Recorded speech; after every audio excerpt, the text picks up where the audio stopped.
تفہیم القرآن سید ابوالعلا مودودی سورہ فرقان آیات 10 تا 34 حصہ دوم۔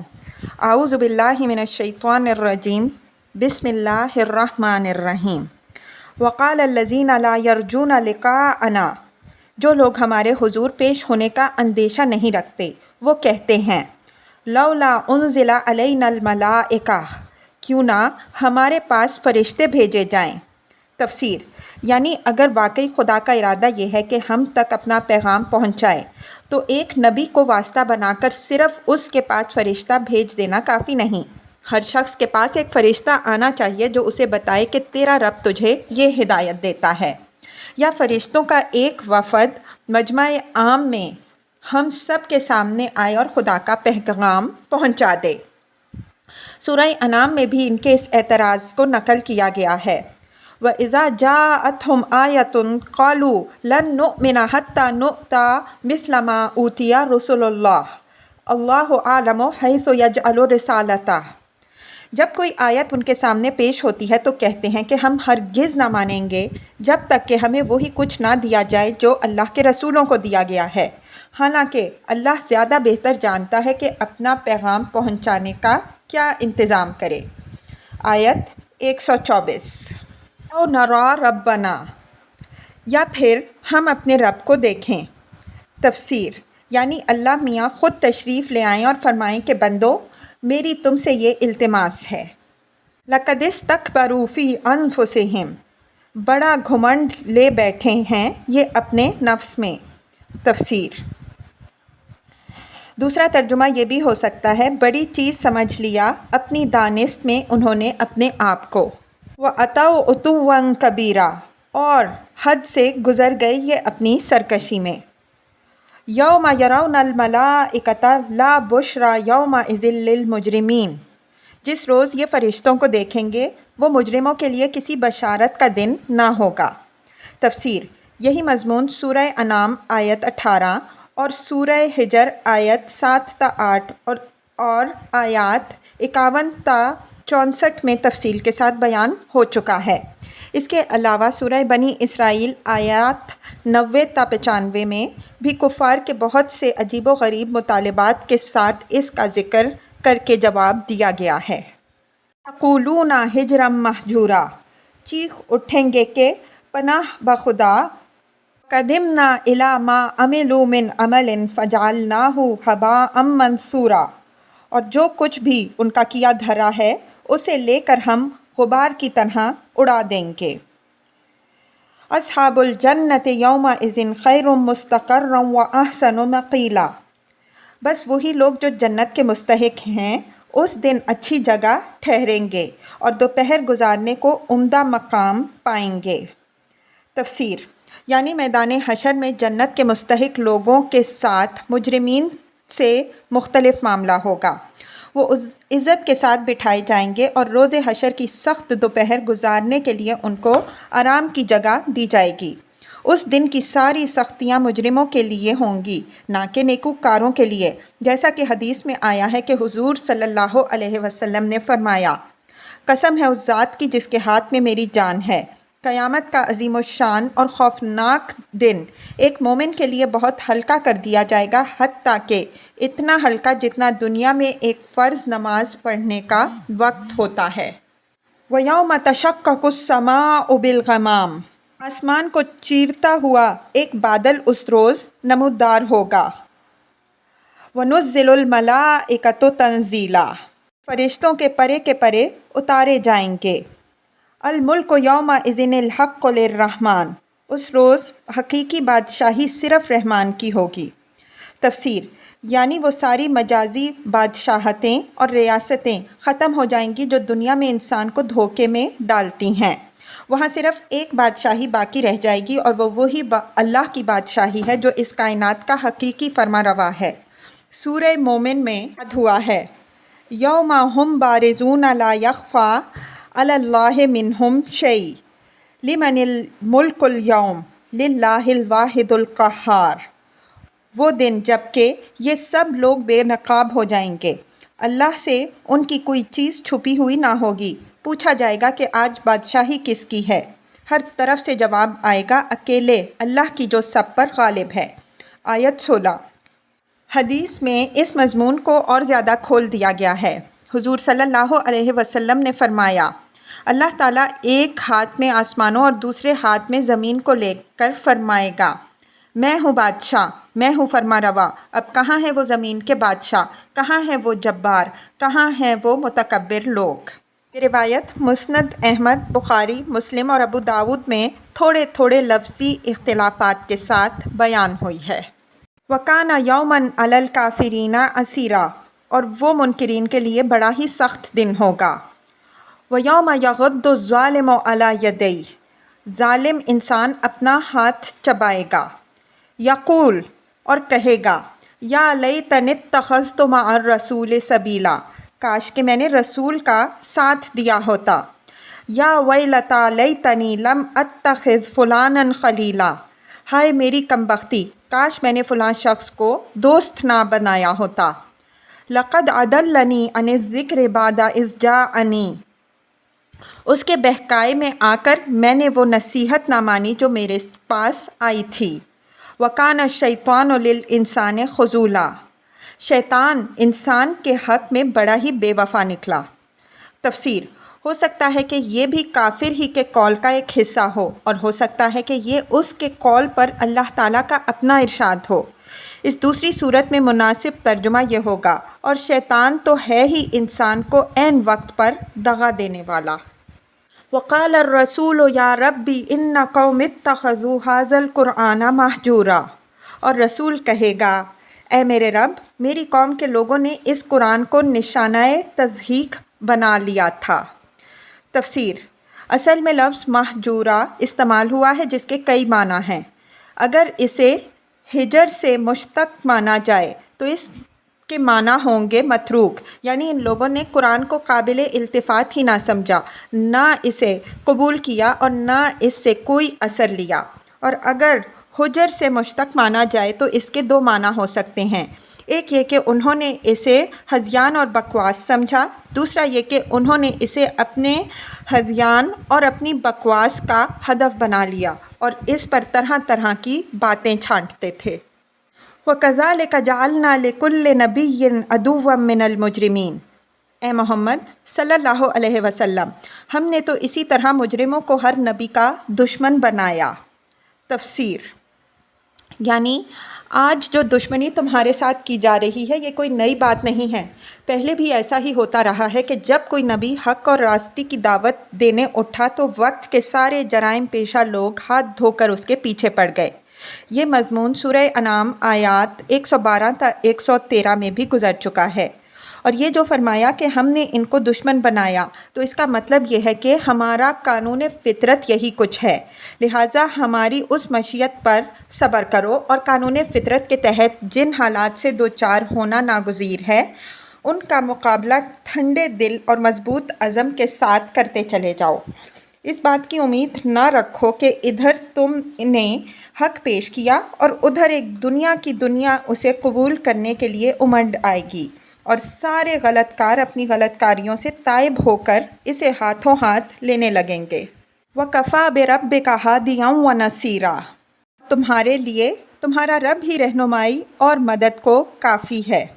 تفسیر، رہنمائی سے مراد صرف علم حق عطا کرنا ہی نہیں بلکہ تحریک اسلامی کو کامیابی کے ساتھ چلانے کے لیے اور دشمنوں کی چالوں کو شکست دینے کے لیے بروقت صحیح تدبیریں سجھانا بھی ہے، اور مدد سے مراد ہر قسم کی مدد ہے۔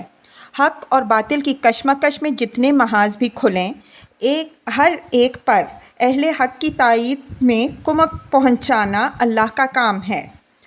دلیل کی لڑائی ہو تو وہی اہل حق کو حجت بالغہ عطا کرتا ہے، اخلاق کی لڑائی ہو تو وہی ہر پہلو سے اہل حق کو اخلاقی برتری عطا فرماتا ہے، تنظیم کا مقابلہ ہو تو وہی باطل پرستوں کے دل پھاڑتا اور اہل حق کے دل جوڑتا ہے، انسانی طاقت کا مقابلہ ہو تو وہی ہر مرحلے پر مناسب اور موزوں اشخاص اور گروہوں کو لا کر اہل حق کی جمعیت بڑھاتا ہے، مادی وسائل کی ضرورت ہو تو وہی اہل حق کے تھوڑے مال و اسباب میں وہ برکت دیتا ہے کہ اہل باطل کے وسائل کی فراوانی ان کے مقابلے میں محض دھوکے کی ٹٹی ثابت ہوتی ہے۔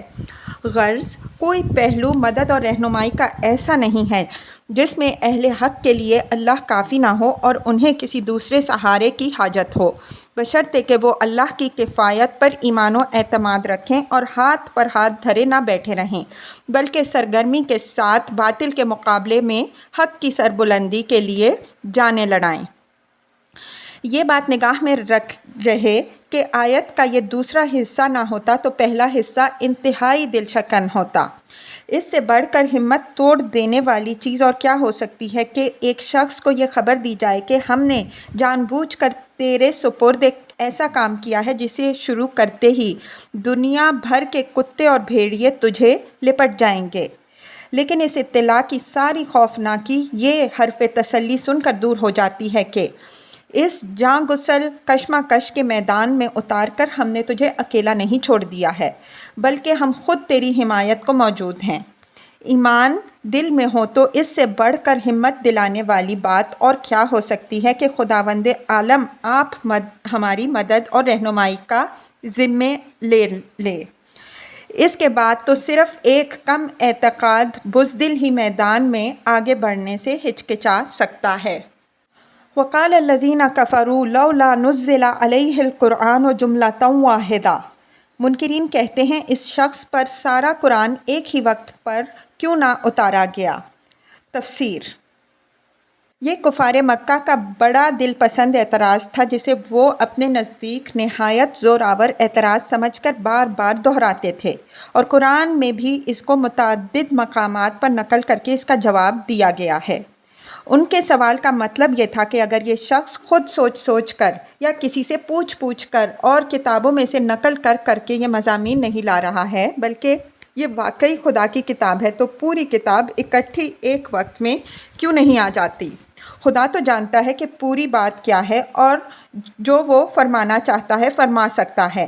وہ نازل کرنے والا ہوتا تو سب کچھ بیک وقت فرما دیتا۔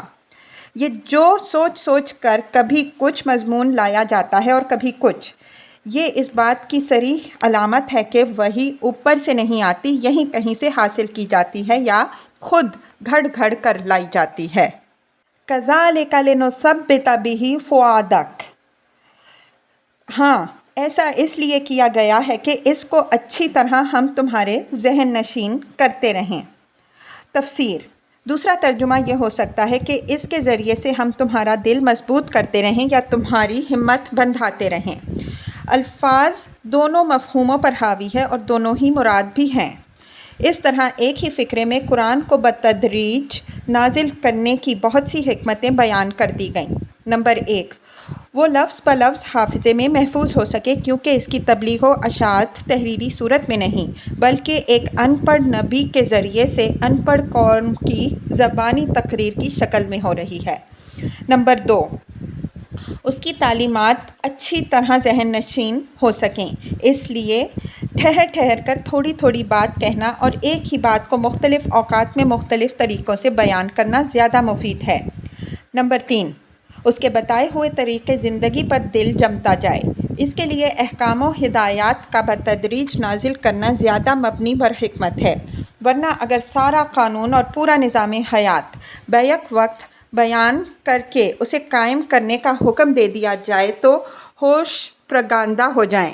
علاوہ بریں یہ بھی ایک حقیقت ہے کہ ہر حکم اگر مناسب موقع پر دیا جائے تو اس کی حکمت اور روح زیادہ اچھی طرح سمجھ میں آتی ہے بنسبت اس کے کہ تمام احکام دفعہ وار مرتب کر کے بیک وقت دے دیے گئے ہوں۔ نمبر 4، تحریک اسلامی کے دوران میں جبکہ حق اور باطل کی مسلسل کشمکش چل رہی ہو، نبی اور اس کے پیرووں کی ہمت بندھائی جاتی رہے، اس کے لیے خدا کی طرف سے بار بار وقتاً فوقتاً موقع بموقع پیغام آنا زیادہ کارگر ہے بنسبت اس کے کہ بس ایک دفعہ ایک لمبا چوڑا ہدایت نامہ دے کر عمر بھر کے لیے دنیا بھر کی مزاحمتوں کا مقابلہ کرنے کو یوں ہی چھوڑ دیا جائے۔